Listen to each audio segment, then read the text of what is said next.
tiger, and the murky tortoise. The Chinese still use this calendar today, but we know these constellations better as the dog, the rat, the goat, etc. Telescopic Topics, a look into the world above us. Stay tuned to KUR for more telescopic topics, and for more information, or to hear this segment again, click on the Telescopic Topics icon on the KUR website at www.kutztown.edu/KUR. Telescopic Topics is a production of the KU Physical Sciences Department and is recorded by KU astronomy students in the studios of KUR. Thank you for listening, and we'll see you next time.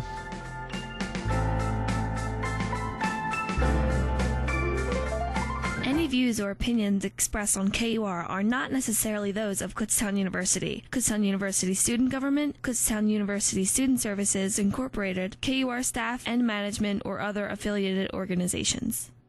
He fires, and it is going for a touchdown. It's gone! And Giroux's got it! And the Sixers have scored 9 in a row. Are you kidding me? Oh, good afternoon, everybody, and welcome to another edition of the Tyler Werner Show right here on Kutztown Radio, starting right at 12 noon sharp today.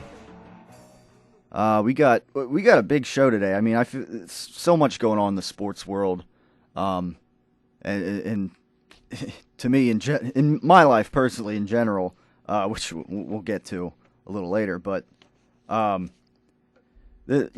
feel like on today's show we're gonna be setting off like a bunch of homemade fireworks. If anybody out there's ever done something like that, not that I'm saying I have, but there's so many things going on in the sports world, from the Sixers trades last week, the Flyers getting back into action as Olympic hockey closes, the Eagles off season, and just all kinds of things going on.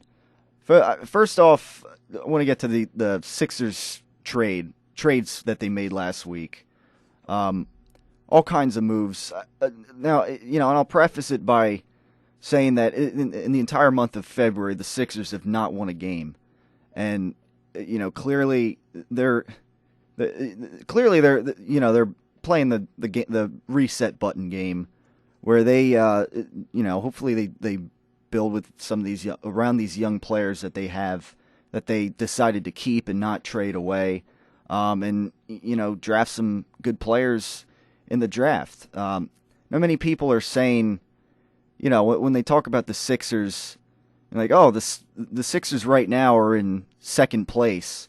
Not a good kind of second place. Second place for, having the most lottery balls in the 2014 draft. So, I mean, that's how some people are looking at it. I mean, I guess if you want to look at it that way. Of course, last night, losing to the Milwaukee Bucks, who were, I guess the first place team in that conversation, and clearly the Sixers, with the trades that they made, and this young team that they have in general, are really trying to build it from the ground up. And many people consider in the NBA these days that's how you have to build a championship caliber team these days, by building from the ground up. And I don't think that was made any more clear in the month of February, the winless month of February, and the trades that they made last week. Starting with Spencer Hawes getting traded to the Cleveland Cavaliers. And essentially, the Cliff Note version of this Sixers trade week here is that, they stockpiled a lot of second round picks, some in the 2014 season, some 2015, 2016. There's one in 2018. But obviously, two of them in the 2014, it looks like, and two in the 2015. They traded as well Evan Turner, who was a former second pick overall in the draft, I believe.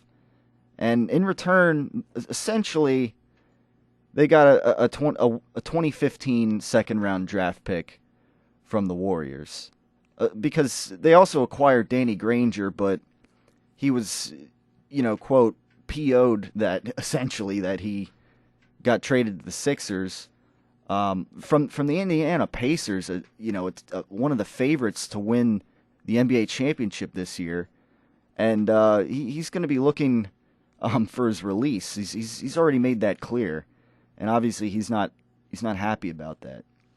So, essentially, all they really got out of that was a Warriors, I believe, a late second round draft pick for Evan Turner.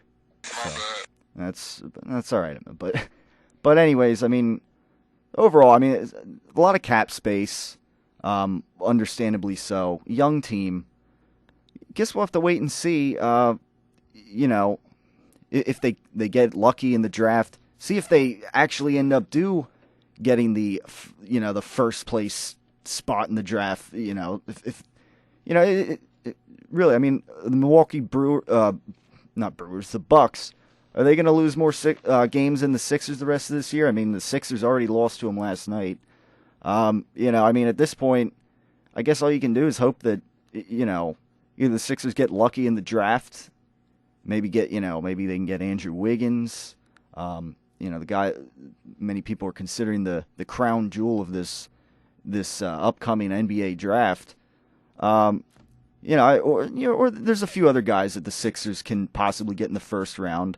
Build around, Michael Carter Williams, the young players that they kept, and essentially they're probably going to be building with, moving forward, as they got a ways to go here to build this thing up, but we'll have to wait and see how the rest of the season plays out.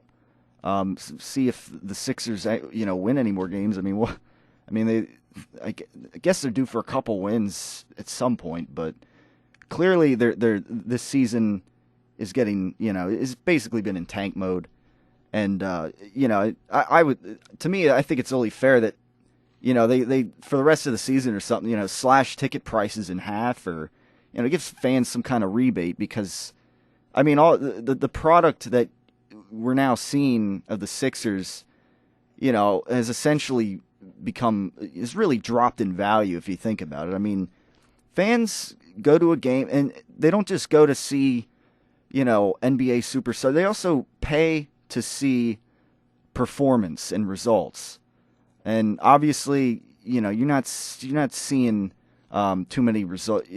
Obviously there's the performance aspect of it isn't really there when the Sixers are, losing to 20 points to the Milwaukee Bucks, the worst team in the NBA as far as record is concerned. So, that, to me, that's what I think. And also by a request of one of the listeners of the show, one of my buddies actually, there's a discussion post on the Facebook page, facebook.com/Tyler Werner Show, for this show. You can post any thoughts on what the Sixers trade moves, their season in general, and whatever else unfolds on this show. You can, just put a comment there, and at some point during the show, maybe towards the end, we'll speak to those points a little bit. Or of course, as always, you can call in at 610-683-4859 and voice your opinion the literal way, as I mentioned on the Facebook page. So yeah, obviously listeners out there are encouraged to do that.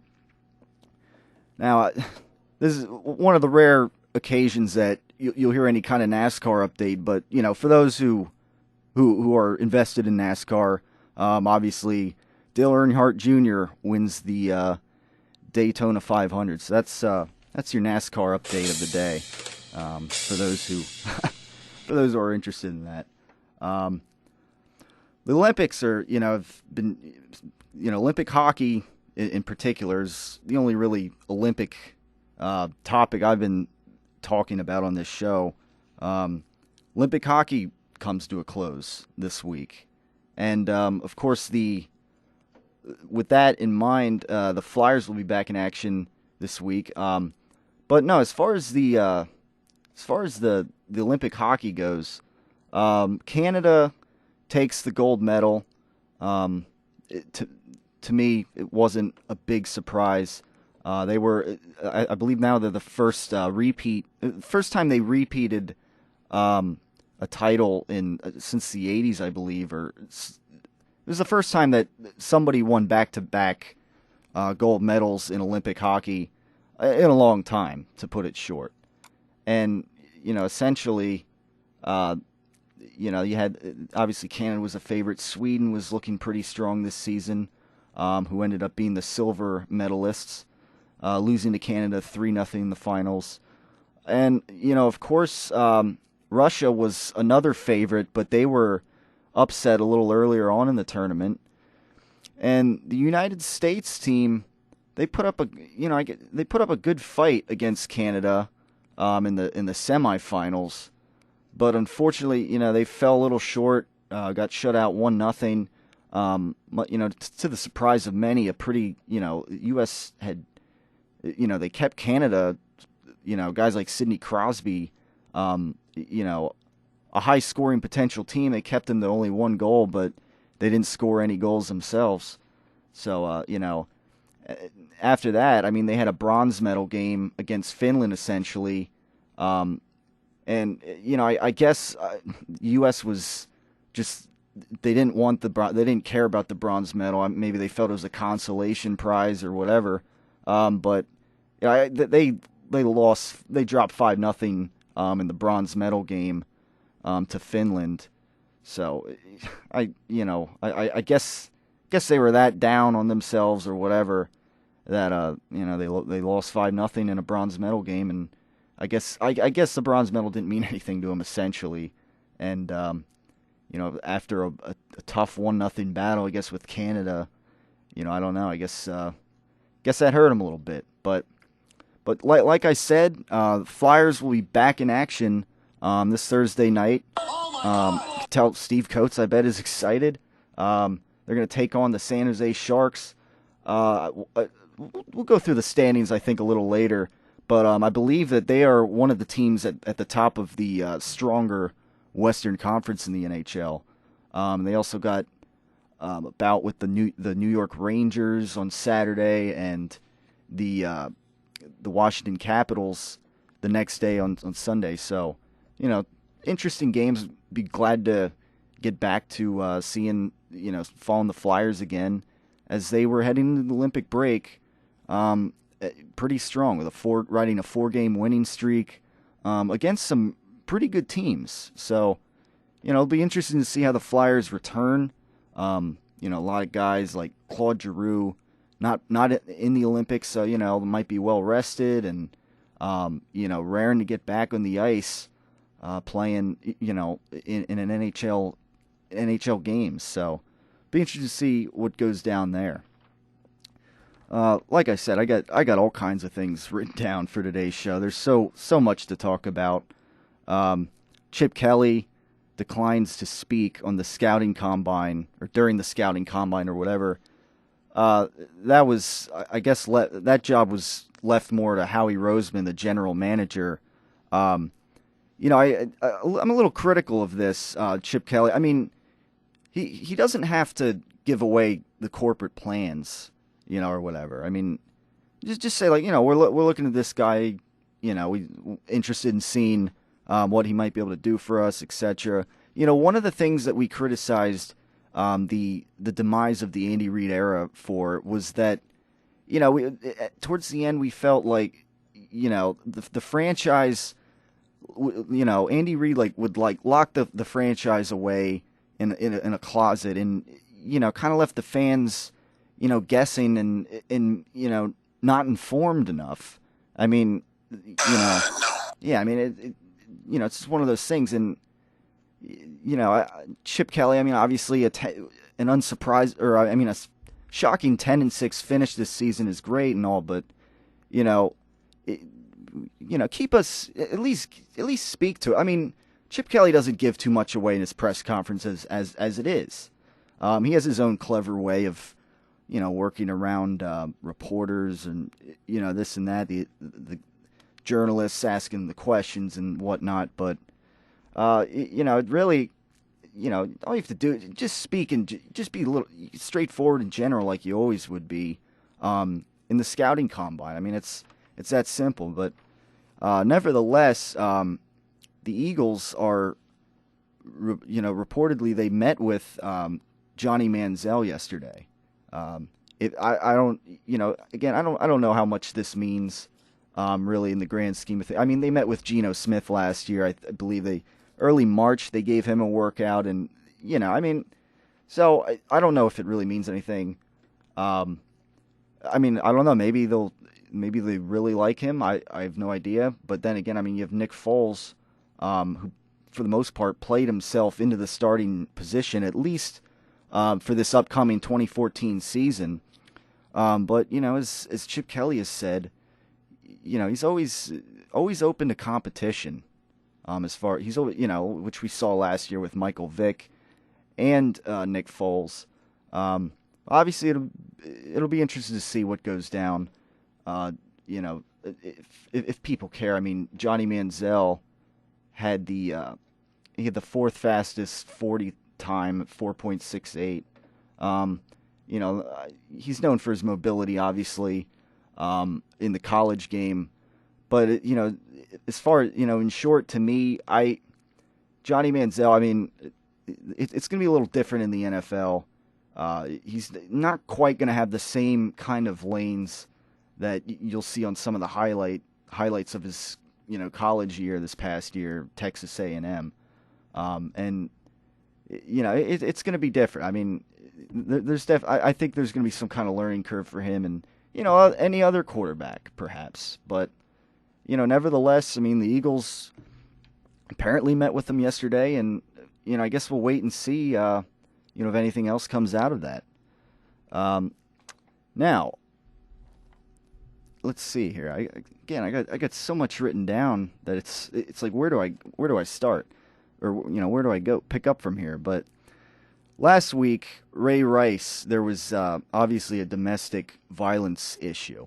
That it's a little disturbing if you've seen the footage. Late last week, or there was more footage that came out of it the other day.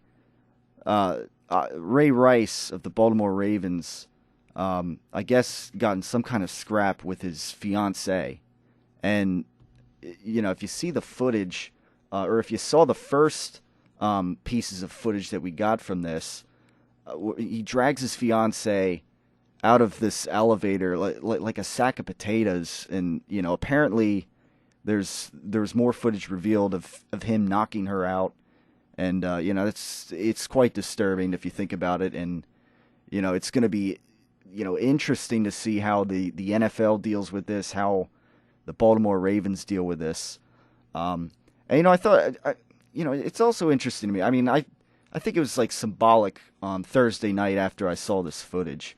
One of my buddies that I used to play in a band with actually a few years ago, actually might get back together, sometime later this spring. He posted this video or shared it on his Facebook page that I thought was quite symbolic of what was going on here. Not that I've any clue if he knows that this happened, but there's a video he posted, I believe, of a guy in England doing a test. And you can Google this video. I'm just giving a description of it. But this guy from England, I guess, there's like cameras hooked up in his neighborhood. There's like one filming his back entrance door or front entrance door or something. And there's one like across the street, kind of filming the house in general. I find it rather interesting because he sets up this drum kit in his living room, and he starts doing a cool solo, I guess, and this is this is in the evening or whatever, and a couple neighbors come over. They show like a wide shot of of his house, and you can hear like the drum noises as if like the neighbors would probably hear it, and the guy and a couple neighbors come over and tell him, hey, can you stop drumming or whatever and whatnot. Then I guess a moment later, the guy hooks up a speaker / PA system or whatever you want to call it, and he plays, and he just stands there and he plays this tape or this recording, I guess, or whatever, of sounds of domestic violence. A guy yelling, a woman screaming, I don't know, smacking noises, sounds of violence, basically.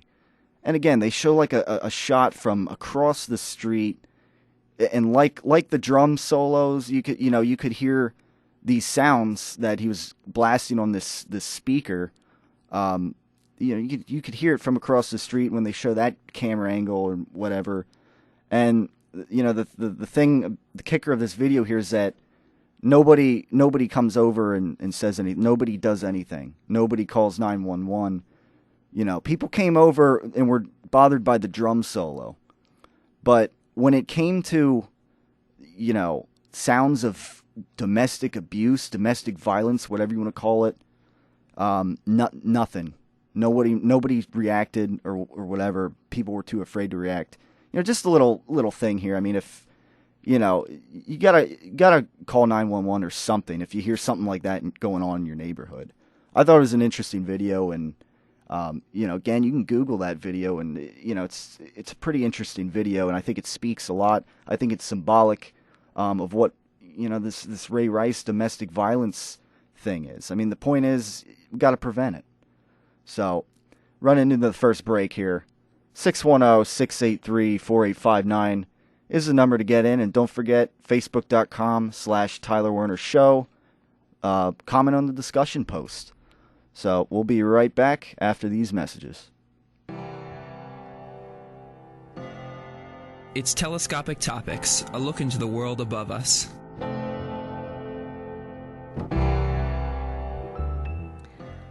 My name is Nicole Clements, and my topic is to follow the yellow brick road. Alright, so we're not following Dorothy and friends on her road to Oz, but instead following the sun back to its ancient origins. Well, sort of. We're headed to ancient China, where they have established their calendar in the line of the sun, in order to tell time, such as night and day, and particular seasons. But let's not get ahead of ourselves quite yet. Let's start with the first written record of this calendar. The first written record of the ancient Chinese calendar was dated all the way back to 3000 BCE, and the first record of an eclipse was made in 2136 BCE. With their advanced skills and extra time, the ancient Chinese became very good at watching the night sky and its activities. Through this, they became very good at being able to predict lunar eclipses. They were then able to create a 12-month calendar, lunar calendar, called the Chinese Yellow Path Calendar. The ancient Chinese Yellow Path Calendar was a lunar calendar that determined many things in the ancient Chinese society. The reason it was a lunar calendar was because the lunar calendar never changed. For this reason, the ancient Chinese divided the sky up into 12 different sections and called them the 12 houses of the Yellow Path, depending on the position of the plow, or the Big Dipper as we call it today, which also determined the seasons. They later named these sections the 12 terrestrial or earthly branches, and were called the Zai, Chao, Yin, Mao, Chen, Si, Wu, Wei, Shen, Yu, Zhu, and Hai. The ancient Chinese determined the lapse of time through astronomical phenomena, mansions. Mansions are also what we have determined today to be the zodiac constellations. From there, they divided the night sky into 3 enclosures, 28 mansions, and 4 images. It takes 7 mansions to form 1 image. These images were then called the azure dragon, the vermilion bird, the white tiger, and the murky tortoise. The Chinese still use this calendar today, but we know these constellations better as the dog, the rat, the goat, etc. Telescopic Topics, a look into the world above us. Stay tuned to KUR for more telescopic topics, and for more information, or to hear this segment again, click on the Telescopic Topics icon on the KUR website at www.kutztown.edu/KUR. Telescopic Topics is a production of the KU Physical Sciences Department and is recorded by KU astronomy students in the studios of KUR. Thank you for listening, and we'll see you next time.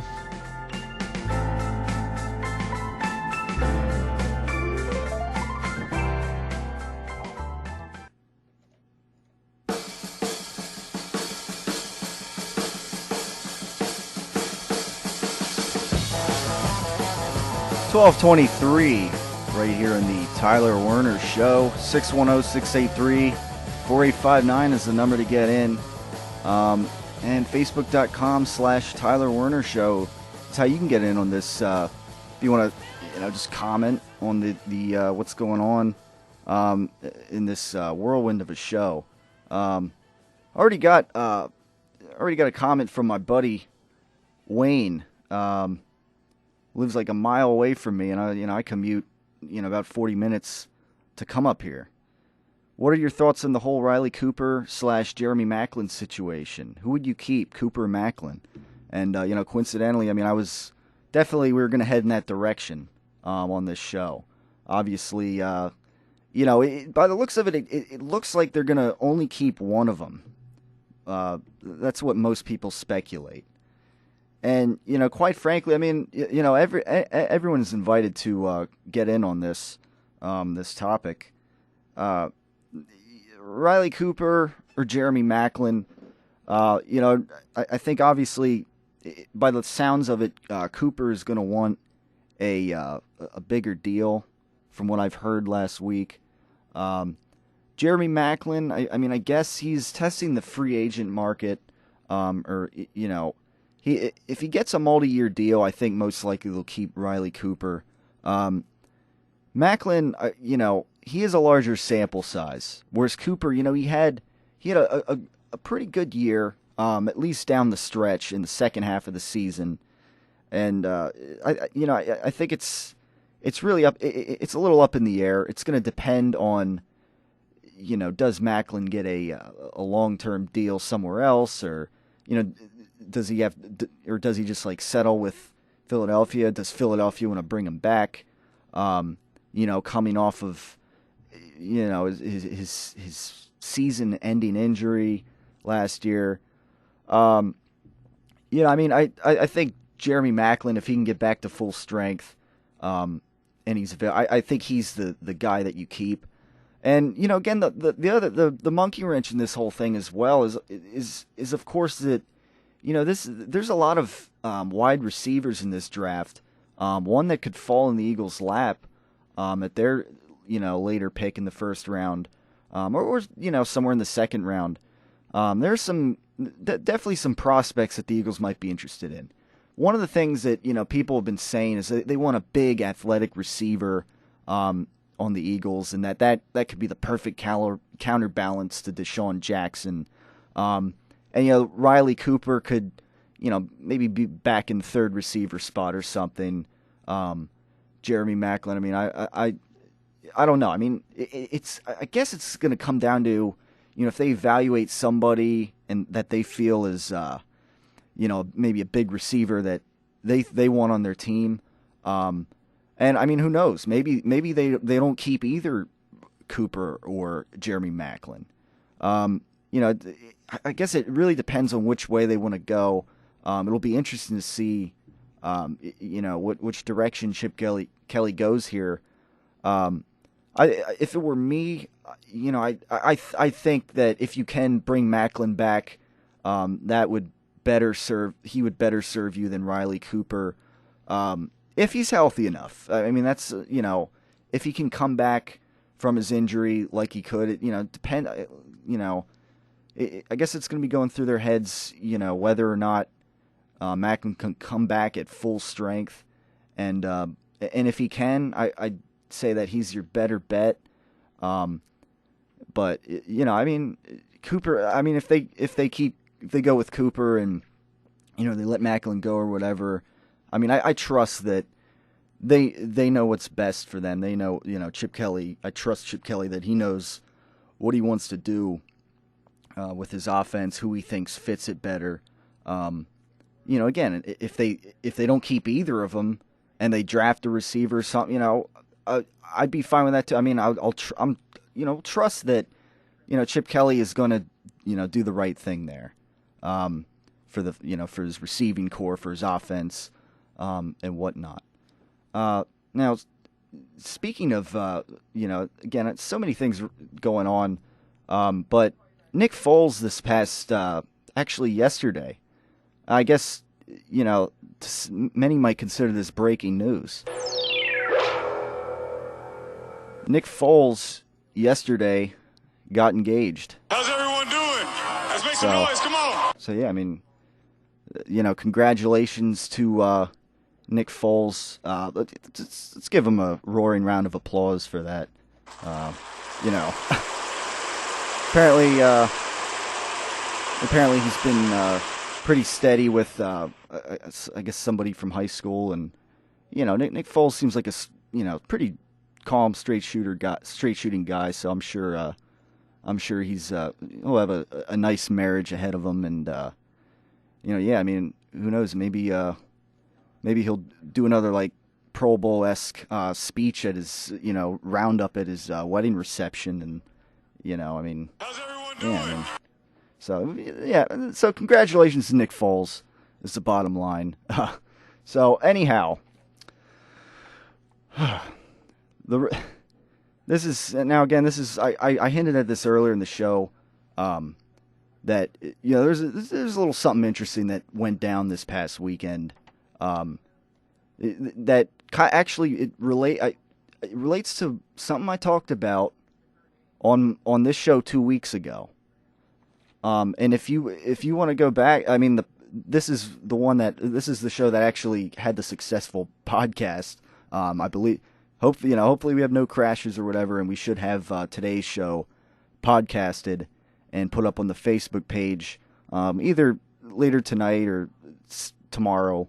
But nevertheless, if you want to go back, I believe it's late, right before the first break.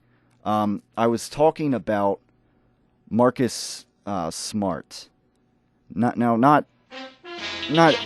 Maxwell Smart, Agent 86 from the old series Get Smart, the control agency, but no, Marcus Smart, and how he had he shoved a fan of the other team in a college basketball game that had some not so nice things to say to him. And again, if you remember, I said, like, it's like road rage, when somebody has not so nice things to say, or flicks you off on the road, or jams on the horn. This is, I said, like, take it like that. Like, he's got to learn to just be ambivalent towards it, and know that in his case, he made a nice defensive play, and not just be ambivalent towards it. Now, where I'm going with this is that I refer to this as the right of way parking incident that happened Saturday. I work a lot, definitely a lot during the weekends at Red Lobster, why missing to help pay for school and whatever else, and save money. But nevertheless, I get done at the gym, and I pull into the parking lot at Red Lobster. The place is it's like 2:00, but it's on a wait. I believe this was Saturday afternoon. Yes, and I'm coming to one of the only open spots that I see, and it's to my right. So essentially, before I mention anything else, I see the spot. Now, if I want that spot, I have the right of way and I can take it. Now there's another car who essentially to the left, who is essentially, they're a little further away from the spot, and they no signal, no turn signal, and I'm a guy who wish that everybody lived by turn signals, because it just makes things so much more organized, in driving, and makes things easier for everybody. Taking parking spots, I believe, is the way to go here too with it. The turn signal is the way to go. So we're approaching this spot at the same time, but again, I'm on the right side. The parking spot is closer to me. I have the right of way. I turn into the spot, and all of a sudden I get a horn, and I'm thinking, like, I had like a reaction like wait, what? They just beat the horn at me? Like, what's why they beat the horn? So no more than 10 seconds later, they find a parking spot and they even take the time to back into the spot. It's only about 30 feet away. And now where they're parked, I'm like between, where they would walk to get to the entrance of the restaurant. And I see them get out. I see them get out of the car. The parents get out of the car. And I know what's. I kind of have an idea what's coming here. Go ahead, Hater. Just like how's it gonna be said or whatever. But the thing is, I already know how I'm gonna react. If and this is the beauty of what I mentioned 2 weeks ago on this show. What I talked about. In this situation, they first the woman comes over and she gives me a cliche profanity. She's a little brief, and then the dad comes over and he has more to say. He has more profanity to say that obviously cannot be mentioned on this program. Or on any radio program for that matter. But again, how do you think I just sat there ambivalently. The doors were locked, but obviously they didn't. Nobody had any courage or you know what I mean. They didn't have the desire to do that. They were, and if they did, that'd be crossing a whole nother line where there arises another issue. But the dad has more to say, and he even says like, what is he like? He says like, oh, we got your license plate number or whatever. Now first of all, I'm still as I mentioned last week on the show, I'm getting my transmission fixed on my actual car. I was borrowing my mom's car that day, and but what do you? Okay, you have my license plate number. What are you going to do? You're going to call the cops and complain? Like, oh, so-and-so took my parking spot in the Red Lobster, like, is that not a flimsy argument or what? I mean, it's, okay, I don't know what you're going to really need my license or this license plate number for, especially when nothing wrong was really done here. But the kind of the heartbreaking thing about this story is that the parents are saying these things in front of a trio of young children. Now I'm 22 years old, and if you combine the ages of these three children, they're probably a few years younger if you combine all three of their ages. I mean, probably one or two of them was preschool age. I didn't totally, but that's, I mean, to me, that's the sad thing about the story. If there's anything to be said about here, but again, I sat there and I didn't care. Nothing bothered me. Name calling, especially that profane, it's not going to bother me. And for anybody out there listening who gets found in a similar situation, like Marcus Smart a couple weeks ago, how I mentioned on the court or whatever, it's a similar situation when it comes to taking that kind of verbal abuse. Now, first of all, I mean, I don't resort to name calling in a situation. If I have a beef or something, I want to have an intelligible conversation about it. With not with name calling, let alone profane name calling that gets voiced in front of young children that unfortunately are having this horrible example casted right in front of them. But again, I sat there, calm, collected. I just nodded, like with a slight, like not like smirk, but just like this is not getting under my grill at all, kind of thing. I think it's funny. I think back to when I was a little kid playing soccer, and my dad was the coach, and he'll get a kick out of this, but there was this one coach that I remember we faced his team a couple times, and in front of kids, little kids playing soccer on a Saturday morning or Saturday afternoon, this coach dropped some profanities on him for whatever reason. And I remember how my dad would just kind of like, stand there ambivalently, not be offended by it and laugh at it. And I just, I think back to things like that, and that's how I react. It's kind of like how I felt in this situation. Like first of all, this guy apparently this couple doesn't know the right of way concept when it comes to driving, which, again, that's another moral of this story. But, clearly, I know I'm not the idiot here, if there's any idiots.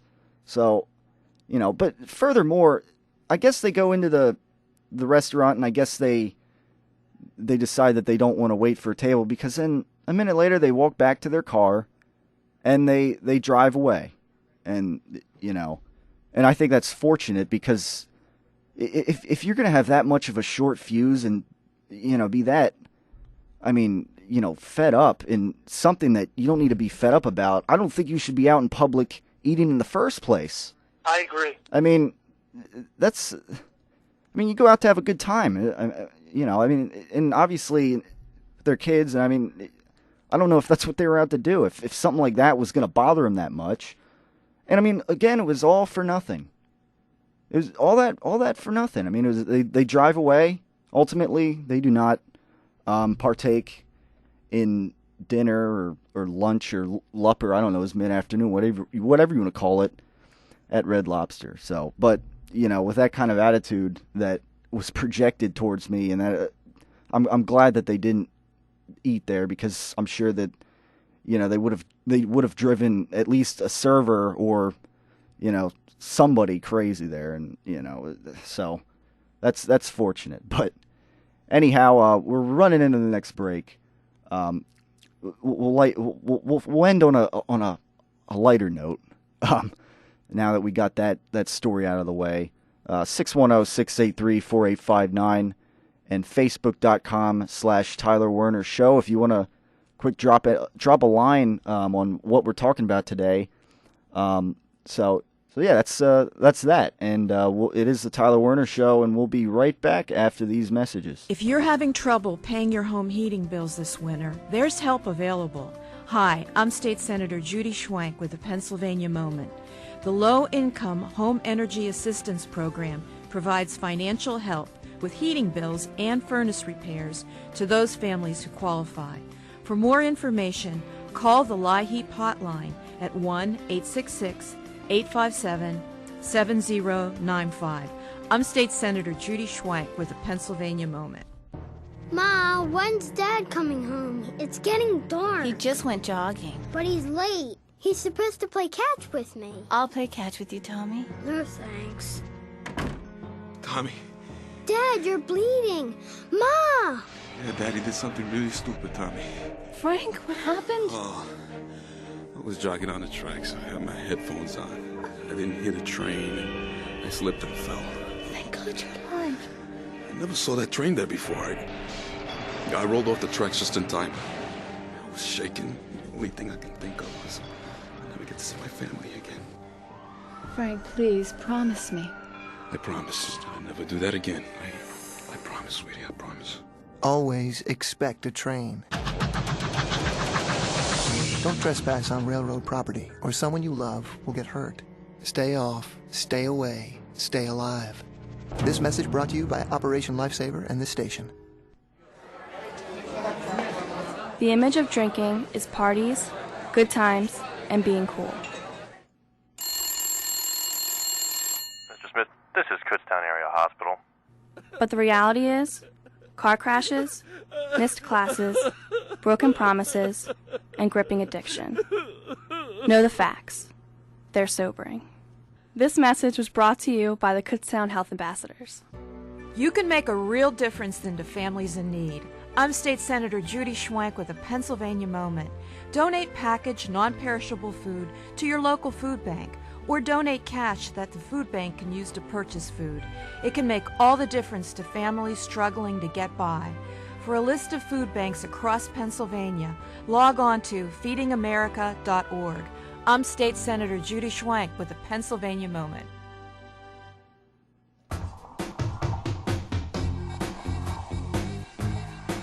12:43, the Tyler Werner Show on Kutztown Radio.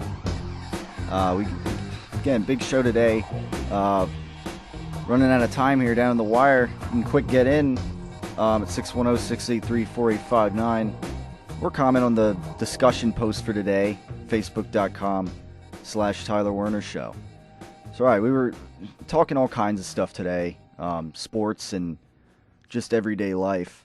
I'm not normally one to, come on here and, advertise random products or speak to random products, but I gotta talk about this this new phenomenon called Whoopie Pie Coffee from Turkey Hill.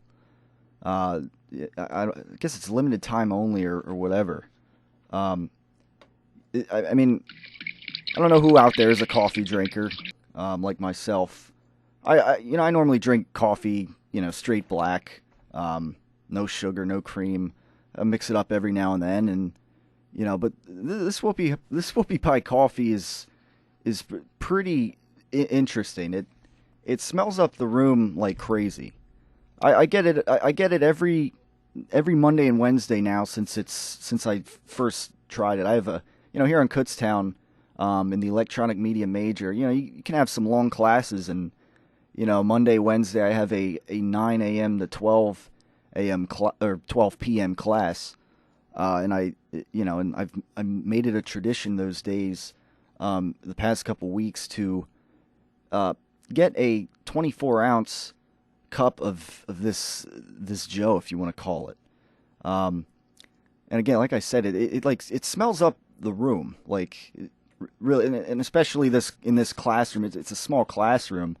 The first time I get it, I mean, I sit like in the back center, and there's like three girls that sit around, around me, and the one day the one says like, are they brewing some like really strong coffee in one of the rooms or something? Or I said, oh no, I guess it must be this Whoopie Pie coffee that I got from Turkey Hill. Not only it tastes really good, I highly recommend it.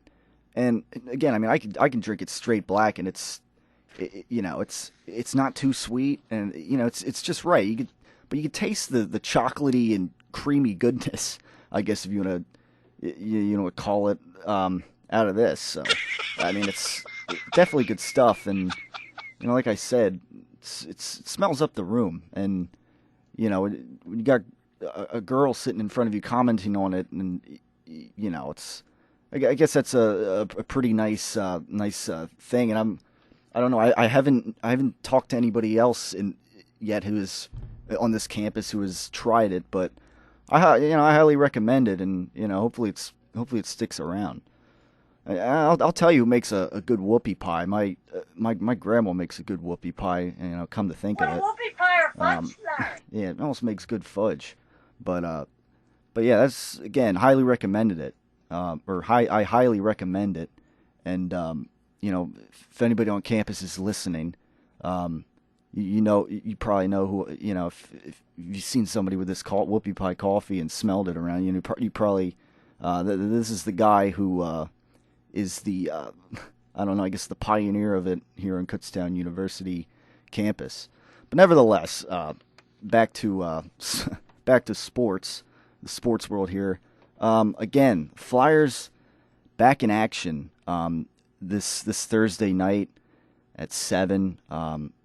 Obviously, they take on a good team in the San Jose Sharks. Oh my God!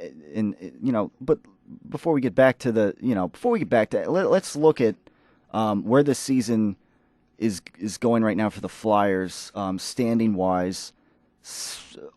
They're 59 games in. Most teams, between 57, 60 games right now is where everybody's at. In the Metropolitan Division, obviously, I think it's a stone lock that the Pittsburgh Penguins have this division, all but wrapped up. They have they're 40, 15, and 3, with 24 games to spare. They'll probably win 55 to 60 games, somewhere in that range. They stand at the top with 83 points.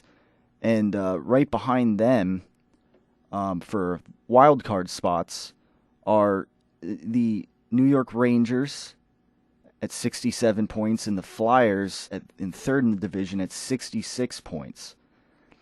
Just 1 point behind the Rangers right now, and they face the Rangers on Saturday afternoon at 1:00. That's definitely that's going to be a big game, obviously. But obviously it's gonna be a race here for a higher spot. But if I had to take a guess, I mean the Flyers will probably finish in a fifth or sixth seed, kind of as I would have expected earlier this season. Even though I didn't expect them to have such a bad start that they had, and fire Peter Laviolette 3 games in to the season.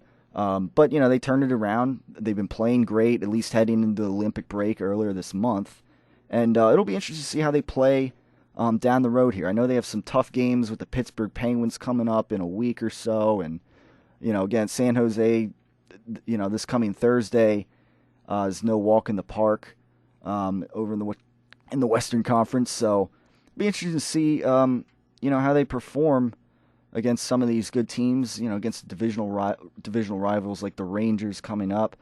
And then of course you also got the Columbus Blue Jackets, who played 1 game less than the Flyers. And they're at 63 points.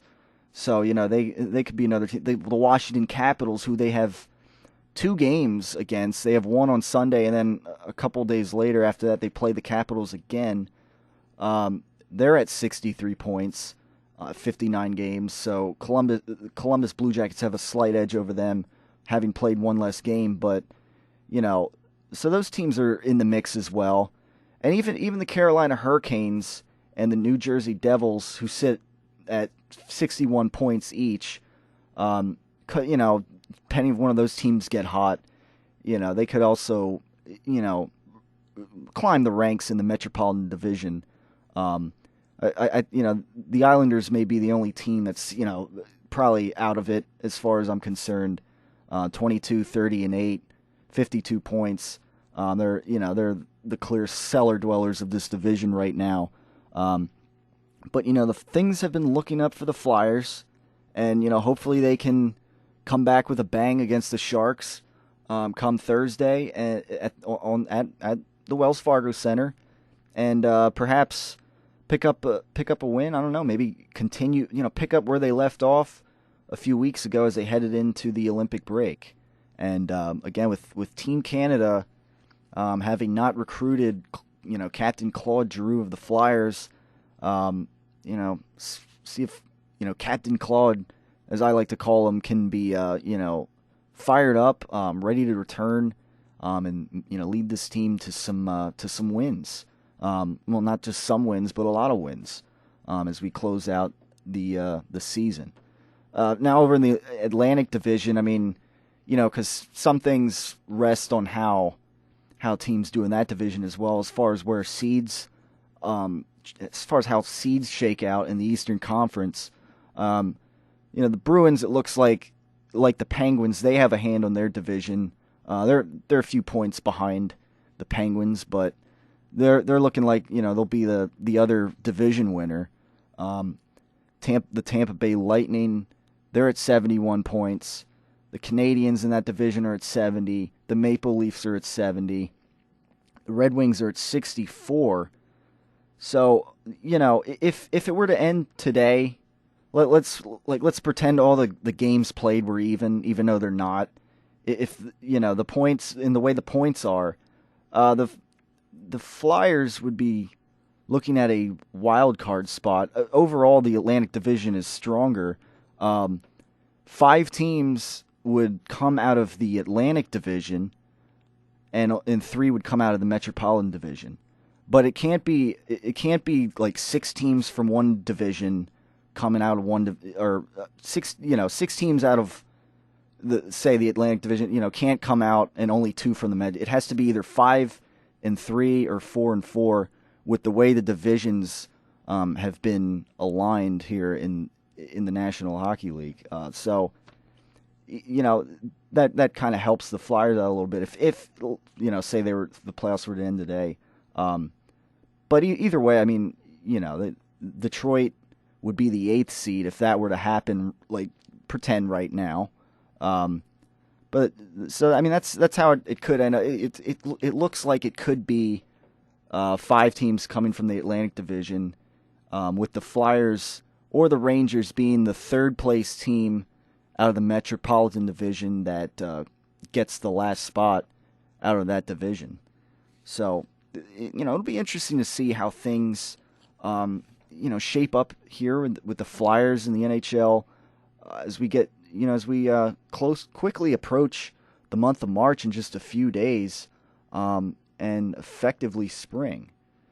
So, it's definitely a little motivating. Also, we had a couple nice mild days over the weekend, and it might have some kind of snowstorm tonight. I don't know, but I'm sure Mike will give us a good idea of what may go down during Kutztown Live a little later on Kutztown Radio here. Now,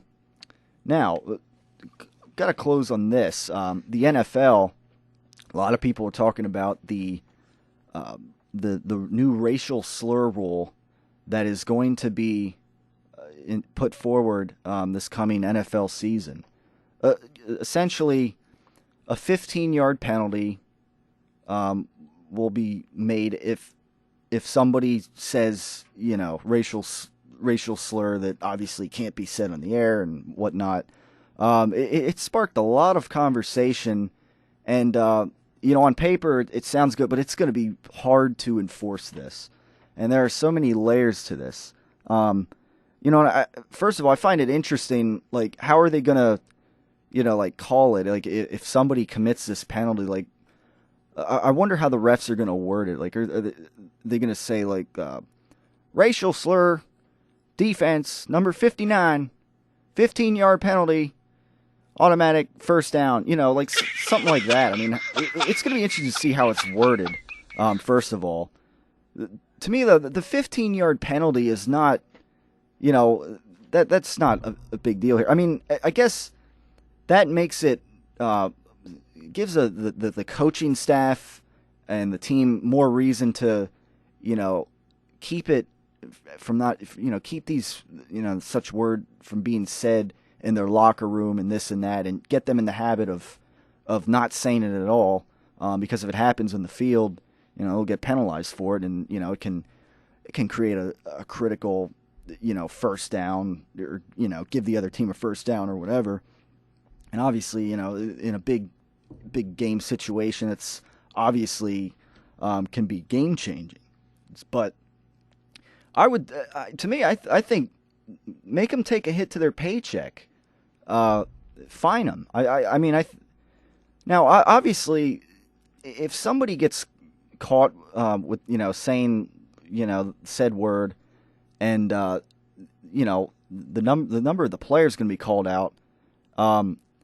If it's a white player, for instance, that gets caught, like, saying this penalty, which, obviously should not happen, but, that's gonna create an awful lot of attention around that player, and that's with the Richie Incognito bullying situation and racial slur usage that has been talked about in recent weeks / months, whatever you want to consider it. With that going on, that's going to create another bad case of unwanted attention, and a situation where the NFL might have to really step in, and that player could face serious ramifications for that, and it'll be interesting to see how that plays out after, not just during the game, but after the game, and that's going to create a bad scene for said player if something like that were to happen. It's now I guess it's different if it's an African American who says it to another African American player. Like if they say it to like good job, man, for instance, instead, it's different when somebody uses it within their own culture. And I think that's the thing that makes this rule. It's going to be interesting to see how it's officiated. It's going to be it'll be odd if a white referee is calling this penalty on a African American football player. So that and more will be some topics going forward on this show in the coming weeks. Obviously, again, jam-packed show today, a lot to talk about, and discussions will continue next week here on the Tyler Werner Show of related issues and Philadelphia sports talk. So again, stay tuned for next week, and we'll talk to you then. Coming up next, we got suspense, as if my parking lot story wasn't suspenseful enough earlier. I mean, but so yeah, we'll send you off here with that, and we'll talk to you next week. It's the top of the hour, and